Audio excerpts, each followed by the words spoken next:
que van a ser públicos estos audios. ¿Ustedes también saben, los diputados, así como el rumor estaba antes? Hay un rumor muy fuerte que hay audios de ministros, que hay audios de... Audios de ministros, no como decía Ceci, no como dicen en el gobierno. Han salido en las últimas horas. Hemos hablado, desde el bloque hemos hablado con varios periodistas para ver si esto era cierto, si alguien tenía alguna información. Hemos hablado con otros diputados nacionales de otros bloques y estamos todos muy preocupados. O sea, lo que nos preocupa es lo aceitado que está el sistema de corrupción tan rápidamente en el gobierno. A ver, son dos cosas distintas lo que dijo Cecilia, que dice el gobierno. O sea, Cecilia Devana nos dice, el gobierno sabe que hay otros audios, son audios de Españolo, hablando de ministros. Lo que circula entre los periodistas, y quiero corroborar si es lo que estamos hablando de lo mismo, es que hay audios de ministros. O sea, que hay conversaciones de ministros. Eso es lo que circula en el mundo de la política, eso es lo que estamos escuchando los diputados nacionales y lo que nos tiene preocupado y que vamos a enfocar el miércoles hacia cuando venga Franco a profundizar un poco más este tema de la corrupción en el gobierno. ¿Y ustedes se van a sumar como bloque a los pedidos que ya se han presentado de interpelación? Obvio, nosotros, por eso el bloque se llama coherencia, no podemos venir acá a hacer como si nada, no somos la Mayra Mendoza de Cristina Kirchner. Nosotros vamos a trabajar en esto a fondo. Si hay un responsable, como dijo el presidente, que le ponga un bombazo en el pecho y lo saque del gobierno. ¿Qué pasa hasta el miércoles? Nos preguntamos. El miércoles... Guillermo Franco, que es una persona que siempre da la cara y que también sabe hablar públicamente, ¿no? Elige bien las palabras, que es el único que es más accesible entre los más altos dirigentes del gobierno, va a hablar en el Congreso.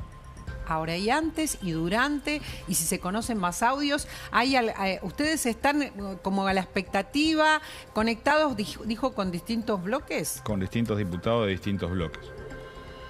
A ver, nosotros no podemos estar tapando el sol con la mano y decir que acá no está pasando nada. Lo que dice Spagnuolo es muy fuerte. Es una persona muy allegada al presidente, fue su abogado durante mucho tiempo y hace una declaración en una, pues se podría decir, una grabación oculta que le están haciendo, yo diría, al pobre tipo que se está sincerando porque no aguanta las presiones. A ver, no es muy difícil explicarle esto a la sociedad. No es el caso Libra que nadie entendía nada. Acá se está hablando de que se quedan con la plata de los más vulnerables, que son los discapacitados, que hay un hecho de corrupción que garantiza el mismo director de Andis, que es Spagnuolo, y que involucra a un montón de gente que está en el círculo más cercano al presidente, pero nadie sale a esclarecerlo. Lo único que salen a decir es que desde el bloque Coherencia, Pagano y de Alessandro están involucrados en una operación de prensa que tiene que ver con la difusión de los audios. Bueno, eso es mentira. Eso lo dicen porque se le está quemando los papeles en la Rosada. Pero dicen que es una operación kirchnerista también, me parece. Sí, bueno, pero como... nos involucran a nosotros. Silvia Mercado, una periodista que está acreditada en la Casa Rosada, lo posteó el día del viernes y cuando consulto con otros periodistas dice que un alto funcionario del gobierno dejó correr esa información. Entonces, lo que nosotros vemos acá es que el gobierno está desesperado, no sabe cómo tapar el tema de la corrupción que está sucediendo y se la agarra con el kirchnerismo, con De Alessandro, con Pagano y con los otros diputados. Primero hay que solucionar el problema acá adentro.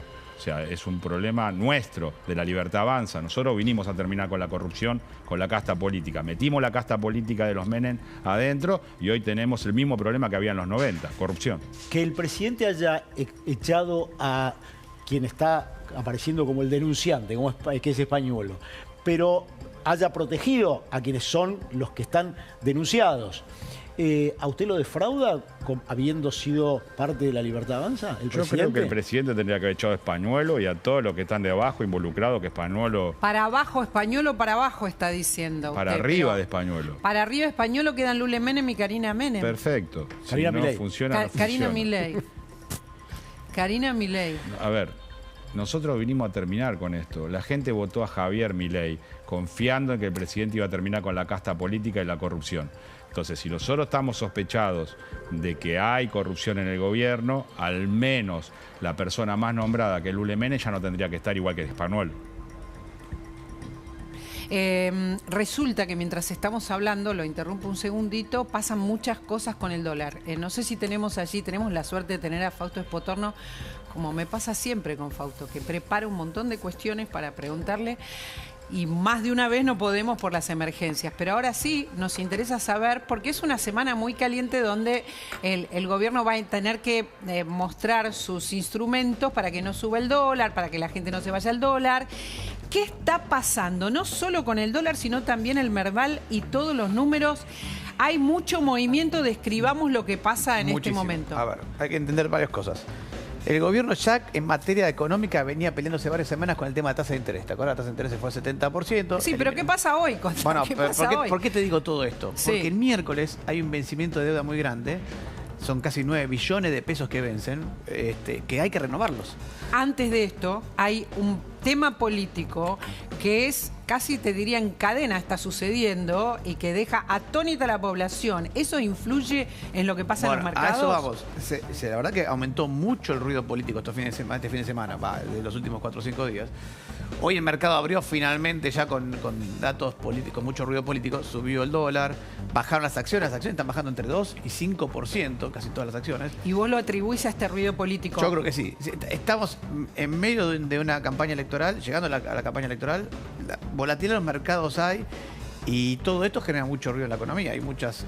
Vos pensás que es un gobierno que depende básicamente de la imagen del presidencial para avanzar políticamente, ¿no? Entonces, esto genera ruido en la economía. Hay dudas sobre qué es lo que está pasando, si puede tener impacto o no en las encuestas, y esto se ve en los mercados, ¿no? A ver los mercados Más otra vez, porque la teniendo cuestión el es la miércoles un siguiente. vencimiento muy grande, ¿no? Sí, Más. pero a ver, lo que está pasando hoy nos importa, porque nosotros hasta ahora, cuando hablamos con Fausto, en las últimas semanas, hablamos de la volatilidad de las tasas, de la actividad que está detenida estos últimos meses, y esas son las cuestiones de las que hablamos cuando hablamos de economía.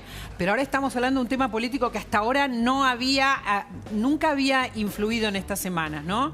Así, hasta bueno, ahora. A ver, pongámonos en posición. La economía argentina viene más o menos viene bien en cuanto a lo que se está haciendo a nivel macroeconómico. Hay que dar un paso más, hay que hacer reformas, todo eso depende mucho del resultado electoral. Y estos ruidos políticos lo que hacen es poner en dudas esos resultados electorales, O sea, la posibilidad del gobierno de avanzar en el futuro, ¿no?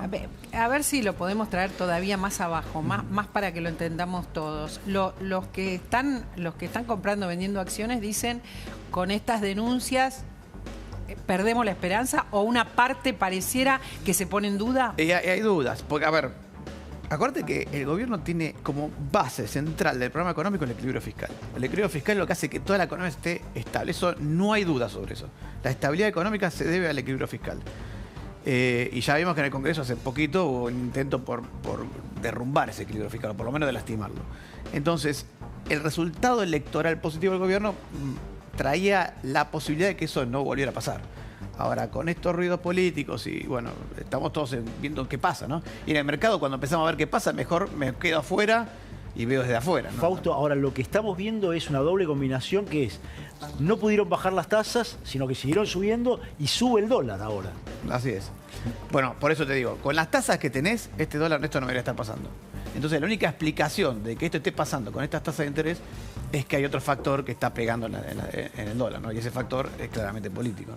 Esto empezó a pasar cuando, el fin de semana, el viernes ya había cerrado todo para abajo, pero estábamos recién incipientes, ¿no? Este fin de semana salieron muchas más noticias. Y otra vez, no es que, siempre hay que tener en cuenta que el señor que invierte es muy miedoso. Sí. Es muy miedoso. Sí. Si querés poner a personalidad del mercado, es muy miedoso. Ve ruido y yo me pongo afuera y veo qué pasa. Me cubro, claro. Me cubro. Y bueno, porque es el ahorro de cada uno, ¿no? Entonces, lo que está pasando es esto. Hay dudas, aumentó la volatilidad en el mercado, porque detrás de la volatilidad hay más riesgo. Y eso es lo que está... Ahí está, la palabra es riesgo, Claudio. Claramente lo que está apareciendo es una sensación de riesgo que se traslada a dos ámbitos. Uno lo ves verificado con estos números en los mercados. El otro que empezamos a ver, y yo estuve este fin de semana averiguando con varios consultores que siguen conversación en red, que empieza a aparecer una duda que para mí es muy peligrosa para el gobierno. ¿Cuál es la duda? Es cuando aparecen casos de corrupción, cuando aparecen desmanejos financieros, parches, situaciones de incertidumbre, la pregunta es, ¿vale la pena? ¿Valió la pena el esfuerzo que estamos haciendo? Muchos de los que hoy dicen, a mí no me alcanza, pero yo tenía esperanza en futuro. La esperanza, el tema es la me esperanza. parece que es el elemento más preocupante que hoy se instala para el gobierno en la Casa Rosada. Por eso su ficha única y excluyente es que le vaya bien en las elecciones. Muy riesgoso. Exacto, lo voy a tratar de explicar. Vos pensás que vos venías de una economía muy distorsionada, con alta inflación, baja competencia, etc. Esa economía, vamos a ir, en teoría, si este modelo funciona, a una economía completamente diferente. Que es mucho más competitiva, que hay que invertir otras cosas, probablemente productos que vos antes producías ya no nos sirven. Sí. Eso implica transformaciones a nivel económico de las empresas, de los consumidores, etc. Bueno, estás en el medio del puente. ¿Hago la transformación y apuesto a un cambio efectivo? ¿O hay riesgo de volver al pasado y tener que volver a la vieja economía? Esto no es un buen dato, esto que pasa. Y es importante lo que vamos a ver esta semana también, porque se va a sumar o se suma una incertidumbre que esta semana sucede con otros vencimientos. Bueno, ese es el punto ese. Esto ya es súper técnico. Acá veníamos Entonces con... no. Es súper técnico. Pero súper importante. Pero súper importante, porque básicamente el gobierno está tratando de mantener baja la cantidad de dinero en la economía para que no se vaya a la inflación o al dólar. ¿Está bien? Por eso es que yo te decía, con esta tasa de interés el dólar no debería estar subiendo. Pero, y para eso tiene que lograr que todos los inversores que tenían deuda del gobierno renueven la deuda del gobierno, porque si no, hay que pagarle con pesos. Y eso es inyectar pesos en la economía. Este 1.360 del dólar, que es apenas más alto que el del viernes, que era 1.345, creo, para, Sí. para la venta, ¿no? Sí. Y que estaba en 1.335, es simplemente, tiene que ver con esto que estás contando, con los vencimientos de deuda, tiene que ver con el ruido. ¿Cuál es el límite? ¿Cuándo nos empezamos a preocupar? No, esto para mí tiene que ver con el ruido y también el tema de la deuda está dando vuelta, pero tiene que ver con todo eso. Ahora, sinceramente, yo creo que esto es ruido político y esto es importante tenerlo en cuenta. Porque en algún momento vas a tener alguna definición más clara. ¿Esto va para un lado, va para el otro o dónde va? Y ahí el mercado va a empezar a definir la situación. Hoy para mí es simplemente ruido. La verdad que si yo estoy invertido, prefiero salir del mercado y ver qué pasa de afuera hasta que tenga un panorama más claro. Entonces, tarde o temprano esto se va a terminar resolviendo a la medida que tengamos un poquito más de datos, a ver hacia dónde van las cosas. Yo sé que tenés que irte a una conferencia y tuviste la gentileza de venir igual. Vamos a tener que hablar en algún momento, Fausto, de la mora que crece Sí. en las tarjetas de crédito, porque nos dijeron que era el 2, después fue el 3, ahora es el 5%. 5%. Y la gente que no puede llegar a pagar la tarjeta, que además queda enganchado en una cantidad de intereses que son impagables después. Sí, es un punto importante. Y con estas tasas de interés el problema se agrava, ¿no? Altas. Hay que tener un cuento, una cosa. Cuando teníamos alta inflación... 5,2 de junio. No Sí. sé, en agosto todavía no tenemos el número, pero fíjense cómo está creciendo. Estaban 4,5, ¿no?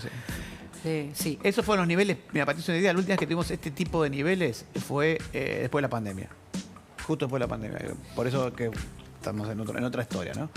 Pero también es cierto que al bajar la inflación, los saldos impagos tienden a aumentar. Porque claro, cuando es inflación todo se licúa. Con el Sí. tiempo la deuda deja de ser un problema. Y esto también implica para mí no solamente un tema de dificultades, pero también hay algo atrás de todo esto de educación financiera que en Argentina no se puede... No, desarrollar. y mirá que los periodistas en general lo repetimos miles de veces, todos los periodistas, no solamente los periodistas que son especialistas en economía, que no hay que hacer todo lo posible por no quedarse endeudado con la tarjeta, porque son elefantiásicos los intereses. Exactamente. Si vos tomás una deuda con tarjeta, asegúrate que la vas a poder pagar. Porque si después la querés renovar y postergar, se te van a acumular intereses fenomenales y el problema es cada vez más grave. Entonces, Bueno, vamos a quedar pendientes del claro, mercado y agradecerte mucho, como No, siempre, gracias a Fausto. ustedes. Vení